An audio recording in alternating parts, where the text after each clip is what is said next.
Hi, everybody. I hope this is recording. Yes. Okay. I'm going to make a quick video for you to go over how to make a life table. We've covered this in the last two classes, and a number of you today suggested that you wanted to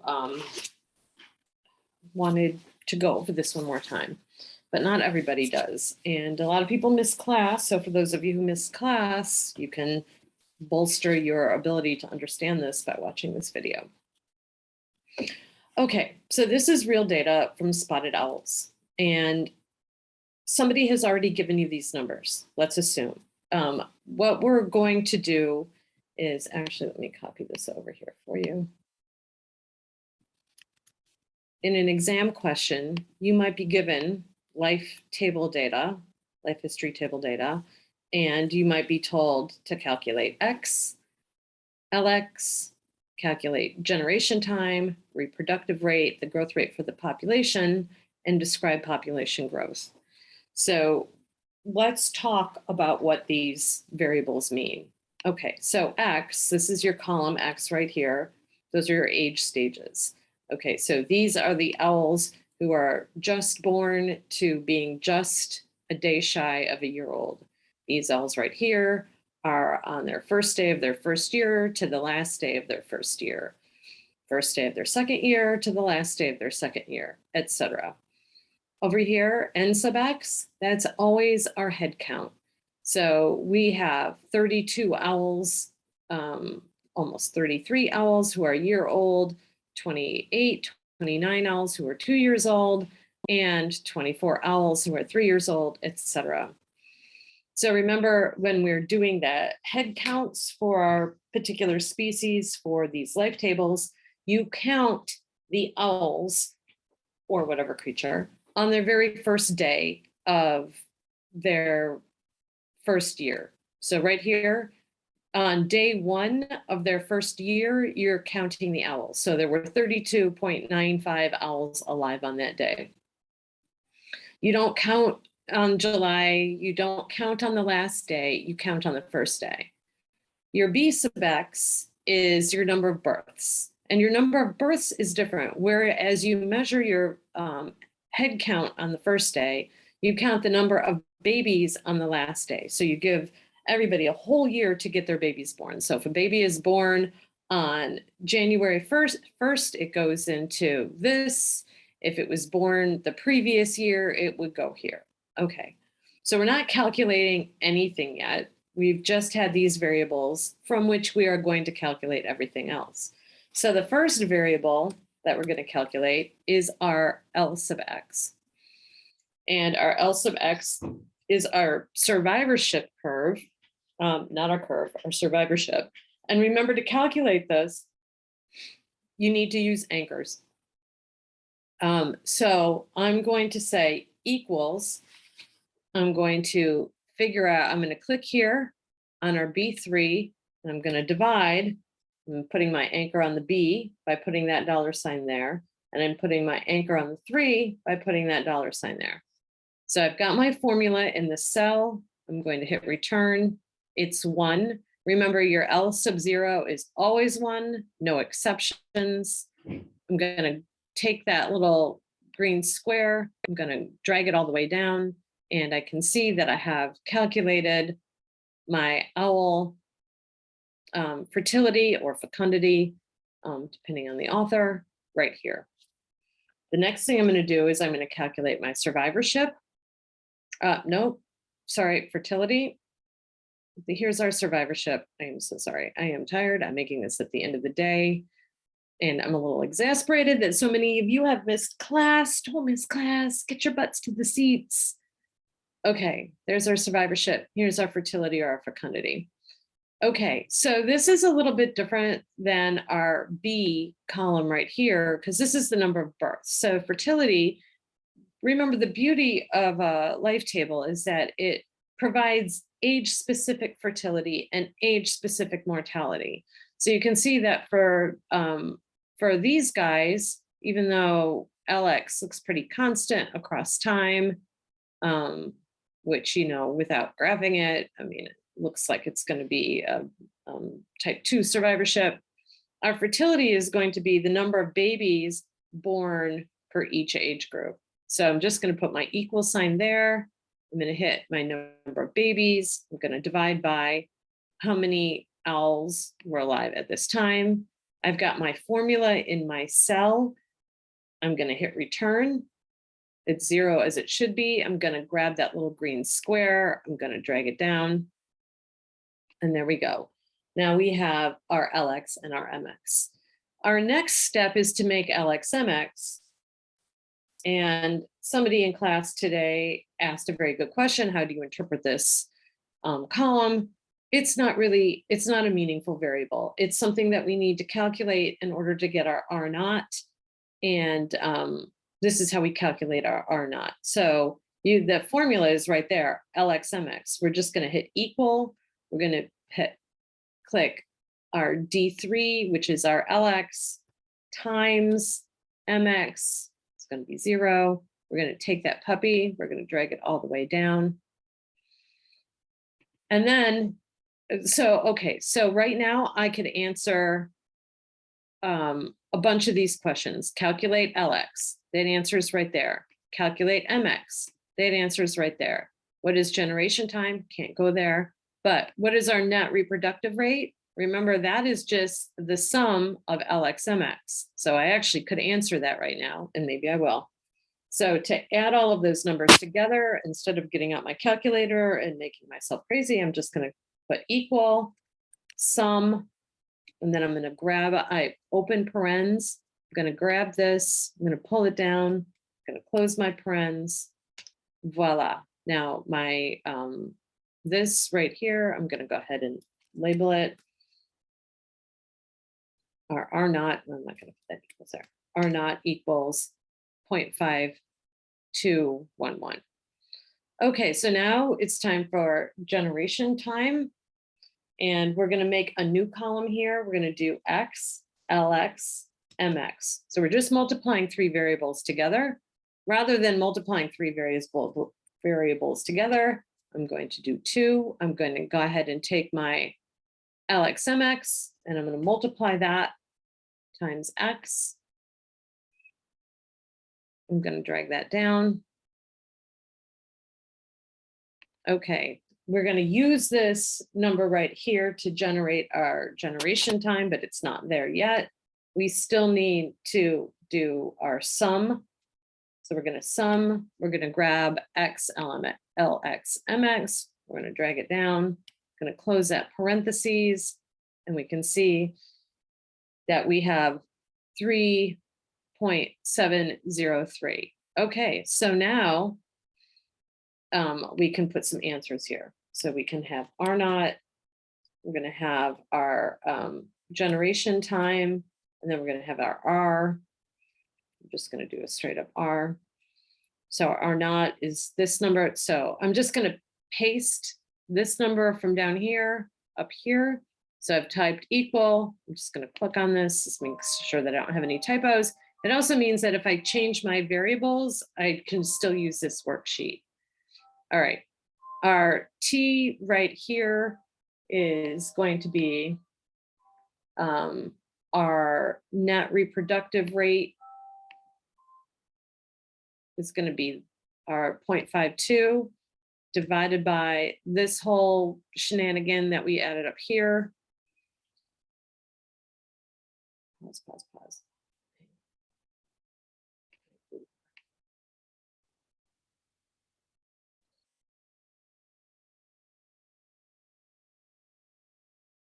Oh, did I just do this backwards? Yeah, okay. This is going to be equal this number here, that whole shenanigan divided by this number right here. Yep, okay, there we go. Sorry, just had that transposed. Okay, and then remember our population growth rate is going to be the log, natural log of our R naught divided by our T, which is right there. Okay. So what I just did is worth like 50 million points on your exam, or 800 million, or 100 million gazillion points, all the points on your exam to do what I just did here. And I'm making you this video. So you should not be saying, oh, I can't do it. I didn't do it. This class, blah, blah, blah. No, you can watch this video. You can do this all. Okay, so now we have done questions 1. Here's our LX. We've done 2. Here's our MX. Generation time is 7.1. Now remember, generation time is the average age that a female has a female baby. And so these owls are waiting about 7 years before they have their first kid. Our net reproductive rate, that's our R naught. So you should know that net reproductive rate equals R naught. That equals 0.52. And then our population growth rate, or the growth rate of the population, which is question 5, is this number right here. Okay, now I have this question number 6, describe the population growth. It's shrinking. I thought I was going to have it clearly, it's shrinking, right? Because R naught is negative. And nope, because R naught is less than 1, and because R is negative. Okay, now I'm going to go ahead and I'm going to do 2 more things for you. I'm going to show you how to make our survivorship curves in 2 different ways. And the first way that I'm going to show you is, oops, wait, I did this super fast.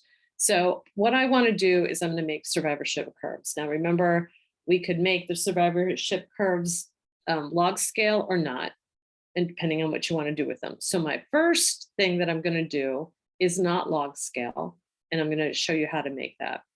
So I'm going to copy my column A, and I'm going to just paste it over here someplace. So I'm going to put it in L, paste.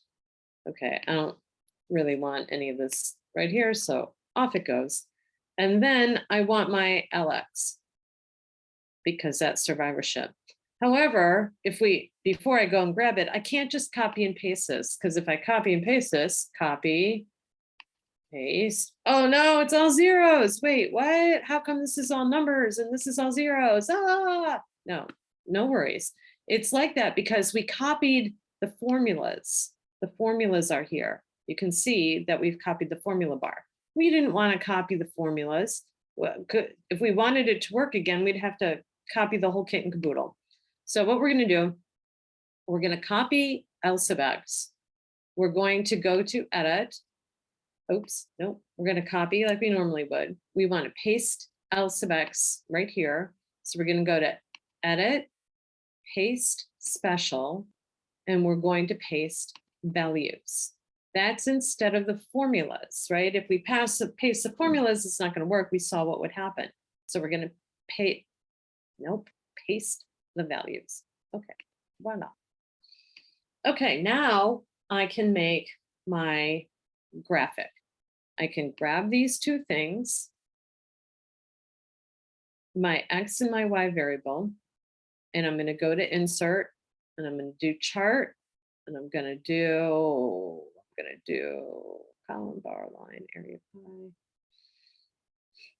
histogram. Oh, here we want XY scatter. And you can see it made a very graphy graph for me. Now I can get fancy with my graph. I can go to add chart elements. I can add axes. Oh wait, I want to add axes title. So I'm going to say survivorship. I don't think I typed that right. Doesn't matter.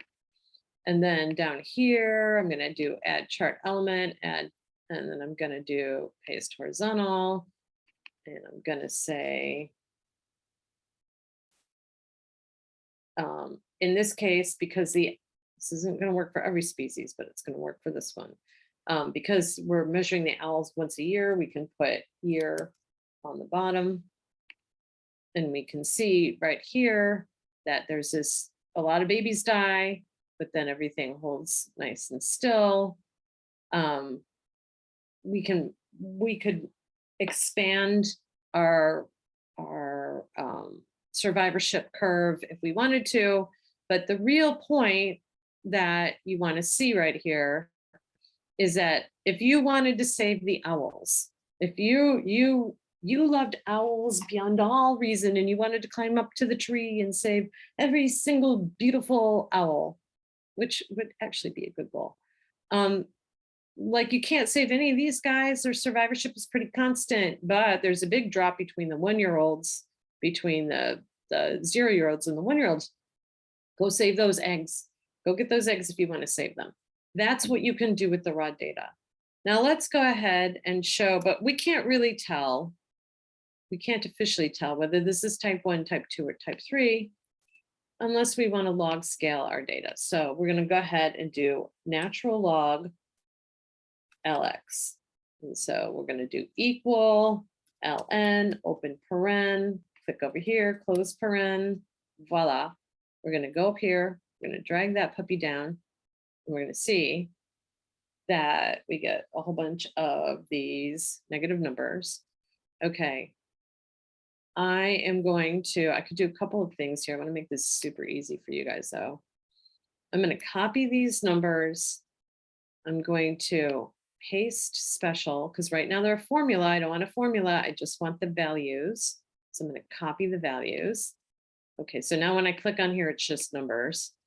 And I'm going to take my X, and I'm going to copy that. I'm going to cut it. I'm going to move it here. All right, and now I'm going to make a graph. Okay, to make a graph, first, grab your data, then go to insert, then go to chart, XY scatter.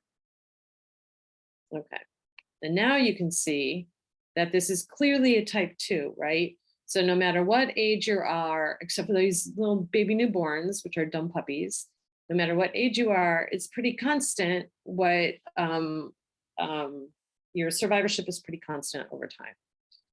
Okay.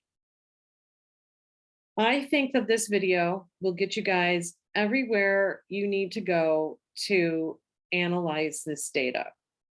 You can make your own life table based on this. So I'm going to go ahead and I'm going to put this video up on YouTube and I'm going to put it in your assignment so that you guys can watch it. And nobody should fail making a life table on the exam. There's no excuse. All right. If you try this and you get stuck, come see me in my office hours. Stop sharing. Stop recording.